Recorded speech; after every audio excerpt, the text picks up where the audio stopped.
Good evening, everybody. Welcome along to the show. The boys are back to talk about the week that was, and Butch Castle, some good racing in New Zealand over the weekend, and the Kiwis, they went really well on the big stage in Sydney as well over the weekend. Good evening to you. Yeah, g'day DA. Yeah, it was great to see you, particularly in Australia. And Volkstock and Barrel looked to get him back from that Derby race in New Zealand when he's run second to Mongolian Khan to do the job on Saturday.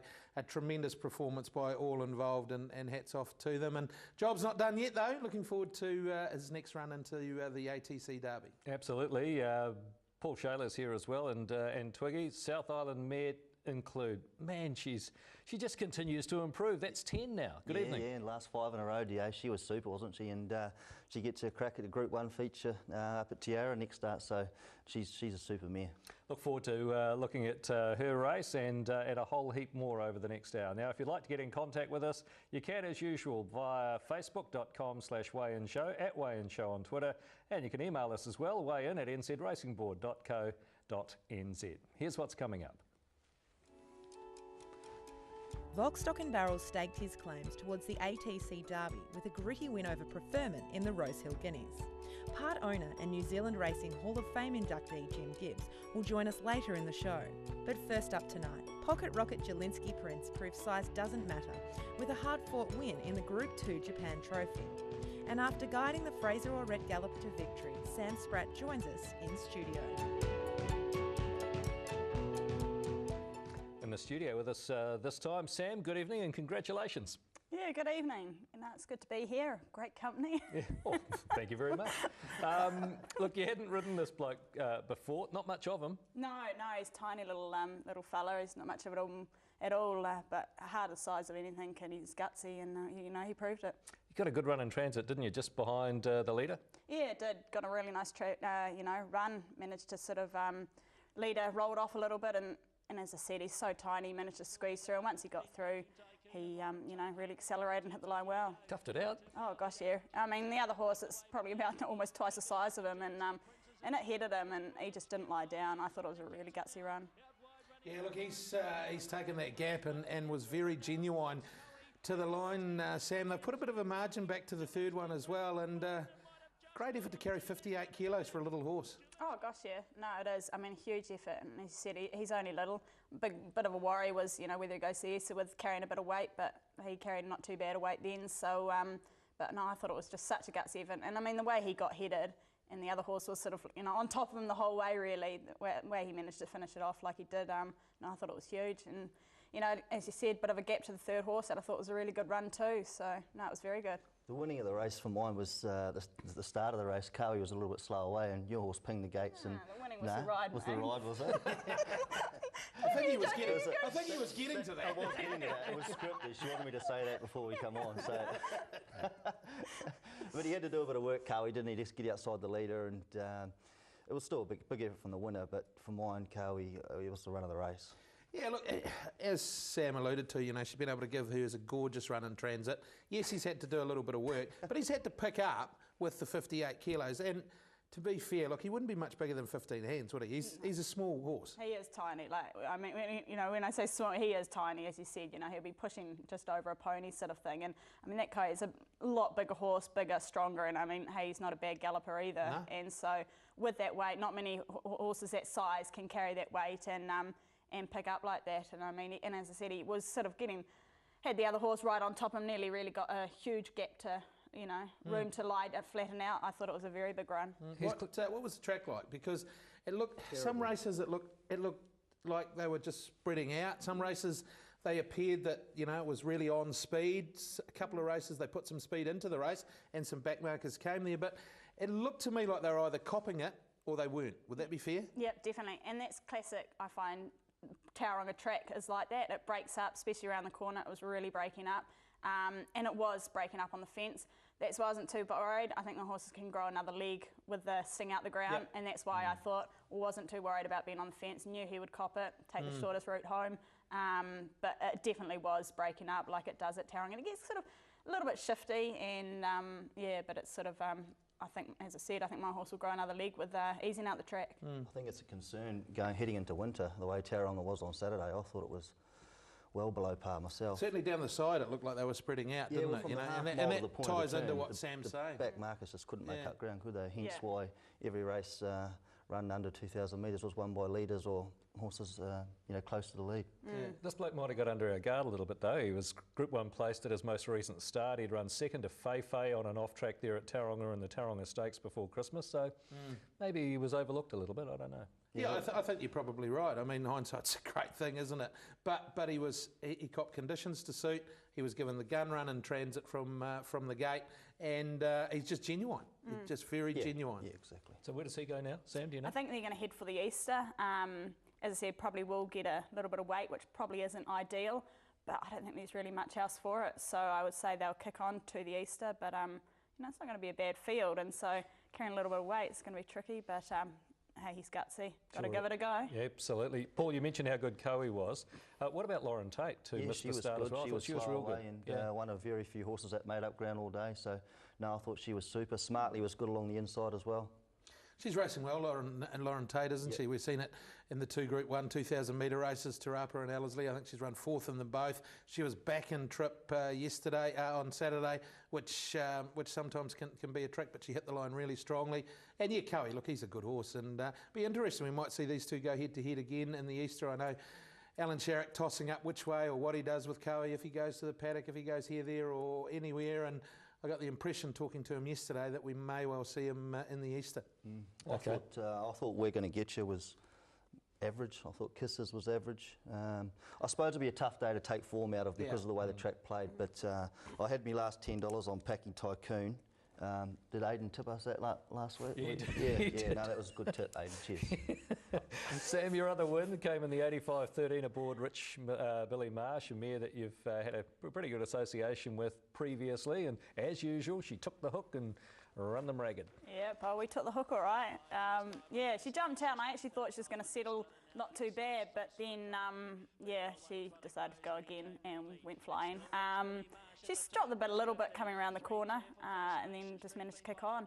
I think she's one that if you can try and gather her up as long as you can, she can kick again off that high tempo, and I mean, they have to do a fair bit to keep up with her in the running, and then they get too far off her and she can kick. She's hard to run down. Especially on an off track like that. Oh, definitely. She's another one that probably appreciates that off track, and I think the worst, even worse track, she's going to get better. So no, it was a good run. Yeah, up and in's the go at Tauranga early in the day generally, so you want to be on the speed and on the rail, and that was exactly where she was. She was able to, around the corner, pinch that break, and look, she's done it pretty comprehensively in the finish. She gets conditions like that, Sam. She's pretty hard to handle wherever. Oh, yeah. I mean, as I said, she sets such a high tempo that, I mean, if something takes her on, they're going to be running themselves into the ground. And at the same time, you sit off her too much. It is hard to, you're having to run home in some great times to try and run her down. So, and as you said, with the easing out the track, they're not going to be running home in sort of 33, 34s. So. And unfortunate Fascination Street, she's started $1.70 favourite, and she was the one that had to drag the field up to,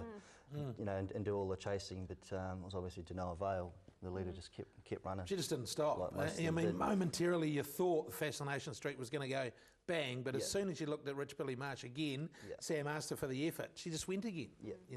Classic Tauranga.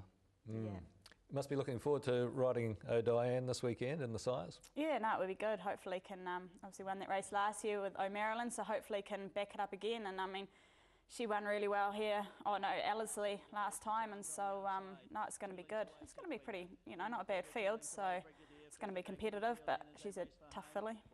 Bypassed the Diamond Stakes in preference to this. Any reason for that? I don't know. I'm just picking. They just wanted to give her an easy run, really. She just sort of ran around a little bit in the Cracker Millions. I'm picking. They just wanted to make sure. I'd say they were aiming for Palmy, and so I would say they just wanted to give her an easy run, confidence run to get her ready for that. She certainly got that. That was a comprehensive win, and that would have done her the world of good. As you say, her run in the Cracker Million was pretty good though, and the format of the Cracker Million has been very strong. Del Cielo coming out of and winning the Group 1. I reckon that there might have been a master stroke to stay away from the Group 1 and give her that win on the middle day of the carnival. Oh, definitely. Gosh, yeah. No, I mean that's, Stephen, he's a good trainer. That's what I guess makes good trainers. And so, I thought it was a very good plan. And you've got a great association with Stephen too, haven't you? Indeed, you know, Yes. it was actually my idea, really. Yeah, you know, I thought that. It's a team effort. I told him to do that. Yeah. You're a silent partner. Yeah. Not so silent now, I'm tipping. You told me before we came to air that this filly doesn't show you anything at the track. She's a lazy track worker, and you get no idea of how good she might be. No, she's absolutely a terrible track worker. I mean, you can get off and run faster than her. You pretty much pace work up the straight. Bet your I couldn't. I don't think you can pass much up the straight, to be fair. I think my 9-year-old will be able to outsprint you. But no, she's she's terrible. I mean, one of the owners came out the other day to watch her work, and she sort of got her ass beaten a little bit, but I sort of said, oh, don't panic, that's just her. I mean, I guess, you know, obviously saves it for race day. But she's got better and better too, Sam, hasn't she?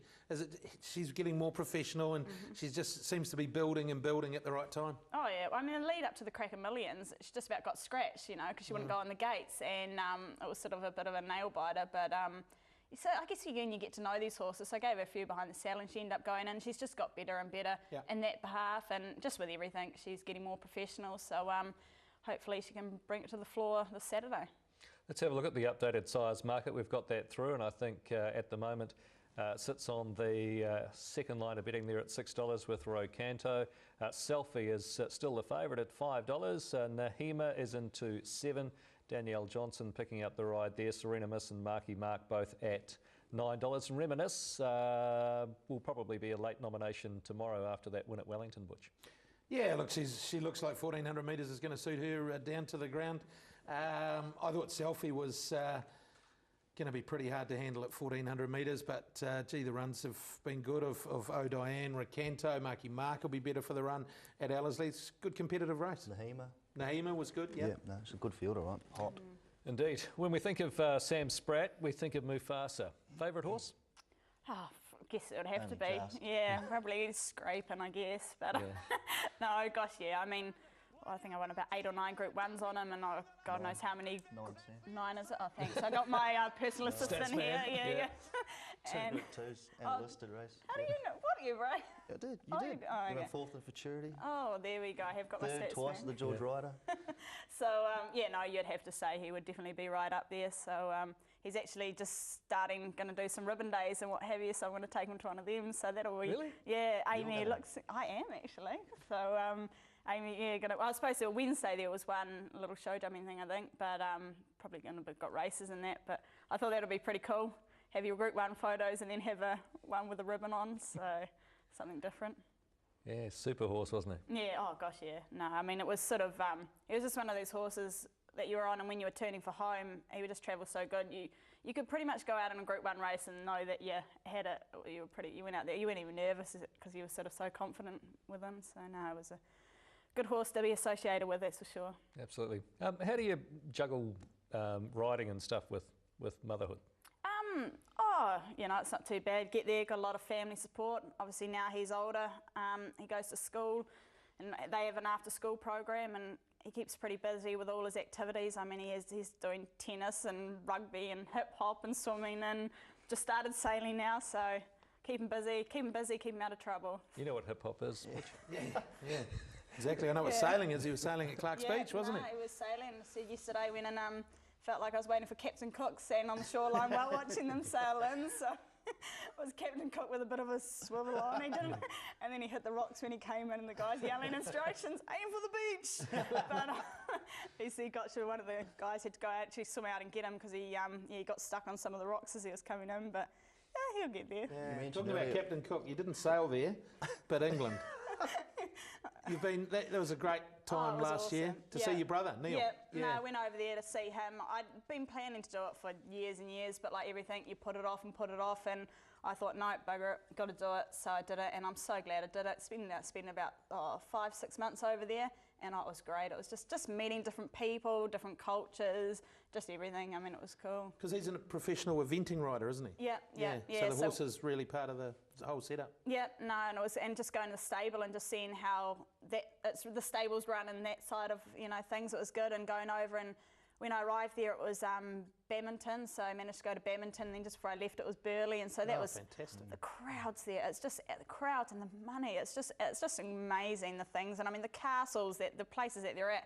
these amazing castles, and that's just their holiday houses pretty much. It was sort of, it was really eye-opener, and it was just amazing. Didn't find yourself an English man? No, well, I was just trying to find Harry, old Harry, whatever his little Prince Harry, but... Whatever his last name is. You probably should learn his last name and you're trying to hook up with him.